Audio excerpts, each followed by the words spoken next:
Monsieur le Premier ministre, le mouvement des Gilets jaunes ne va pas s'essouffler. Et dites-le à votre collègue Macron en France non plus, le mouvement des Gilets jaunes ne va pas s'essouffler. Les gens sont en colère, ce n'est pas quelque chose d'éphémère, les gens en ont marre de votre politique et l'expriment par toutes les manières possibles avec une mobilisation aujourd'hui dans notre pays. Les gens en ont marre de devoir constater que le prix du diesel est le plus élevé de tous les pays européens, c'est en Belgique. Que le prix de l'électricité, le troisième pays le plus cher en Europe, c'est en Belgique. Que la modération salariale, où est-ce qu'on la pratique ici en Europe, c'est en Belgique. Que le saut d'index qui a fait perdre 2% de pouvoir d'achat, c'est en Belgique.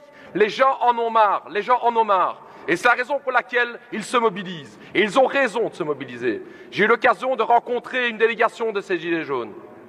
Ce sont des gens qui viennent de toutes les couches de la société, des jeunes et des moins jeunes, des travailleurs dans le service public, des travailleurs dans le privé, des indépendants, des pensionnés, des gens qui se mobilisent tous les jours, qui prennent des jours de congé pour pouvoir participer à l'action, qui organisent des actions constructives, qui ont un soutien incroyable de la population. Et quelle a été la réponse aujourd'hui des politiciens de droite? Rien. Rien. Si, vous avez réagi en disant qu'il y avait un problème de perception. Vous êtes sérieux, monsieur le Premier ministre? Perception?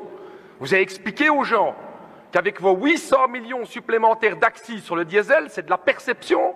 Je ne sais pas si vous avez déjà vécu ça, peut-être avec 10 000 euros, le sort peut-être un petit peu moins, mais moi, avec 1 700 euros, je peux vous dire, monsieur le Premier ministre, que quand je vais aller faire le plein à la pompe, les 5 euros en plus que je mets, ça coûte cher. Ça coûte cher, chers collègues. Les 5 euros en plus qu'on met, chaque fois qu'on va faire un plein, c'est ça qui pousse beaucoup de gens dans la misère.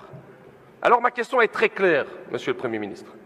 Allez-vous enfin écouter les revendications du mouvement social en général et des Gilets jaunes en particulier?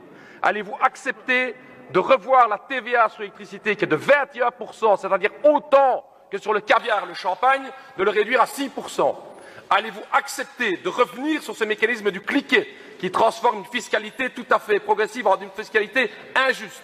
Et troisième élément, et c'est important, allez-vous permettre aux salaires dans notre pays d'enfin à nouveau augmenter? Je vous ai fait la proposition la dernière fois de vivre un mois comme quelqu'un qui vit au chômage avec 1 011 euros parce que vous avez laissé cette dégressivité. Vous ne m'avez toujours pas répondu sur ce défi. Je vous repose la question ici aujourd'hui. Allez-vous continuer avec ces mesures qui vont pousser des milliers de personnes dans la misère ou allez-vous continuer dans cette politique antisociale? Je suis très curieux de pouvoir entendre votre réponse, monsieur le Premier ministre. Vous pouvez continuer, c'est la marque de fabrique des extrémistes, des populistes, des antidémocratiques, monsieur Edebeau, à énoncer des contre-vérités jeudi après jeudi. Ce n'est pas la répétition de vos mensonges qui les transforme en vérité. Mais aussi, afin de dire la vérité, on ne peut pas plaider tout et son contraire. On ne peut pas dire qu'il faut des moyens pour engager les investissements pour le changement climatique et dans le même temps faire croire que l'argent est gratuit et tombe du ciel. Quand on dit qu'il faut plus d'accompagnement social pour des transformations énergétiques, il y a quelqu'un qui paye, il y a une addition qui pèse, ou bien sur des entreprises et donc sur des investissements et des emplois potentiels, ou bien sur des travailleurs. Il faut aussi avoir le courage de la vérité. C'est ce courage de la vérité que nous avons avec ce gouvernement. Monsieur le Premier ministre, vous n'avez pas honte? Franchement, osez nous accuser, nous, d'être des menteurs. Nous qui dénonçons le fait que ce diesel a augmenté de 20%, est-ce que vous niez le fait que le diesel a augmenté de 20%? Est-ce que vous niez le fait que l'essence a augmenté de 10%? C'est quoi les chiffres? C'est ça que les gens vivent tous les jours. Comment osez-vous nous traiter de menteurs? Vous dites que quelqu'un doit payer. Bien sûr, quelqu'un doit payer. Demandez à toutes ces sociétés qui produisent du pétrole, qui font des milliards de bénéfices, demandez-elles de payer. Quand vous nous dites ici aujourd'hui 800 millions d'euros pour les axes, et pendant la campagne électorale, le PTB avait dit le transport en commun gratuit, et tout le monde avait dit dans le politique, oh, c'est utopiste, c'est incroyable, on ne peut pas faire ça. Vous savez combien ça coûte le TEC gratuit pour la Wallonie? 120 millions d'euros. 120 millions et à 800 millions d'euros pour les axes. Donc on aurait pu investir 1/6 de cette somme pour avoir le transport en commun gratuit. Il n'y a pas 1 euro de ces 800 millions d'euros qui va vers des politiques énergétiques et qui va vers des politiques écologiques. C'est ça l'hypocrisie que vous êtes en train de faire ici. C'est vraiment incroyable. Vous niez les faits, monsieur le Premier ministre. Vous niez, vous feriez mieux pas de les nier et d'écouter ce que les gens sont en train de dire ici aujourd'hui. Et dernier élément, c'est important. C'est au niveau de la démocratie. De plus en plus de Gilets jaunes, effectivement, se plaignent de la répression, d'une répression de plus en plus poussée. Alors n'essayez pas de casser le mouvement par la répression, vous n'y arriverez pas.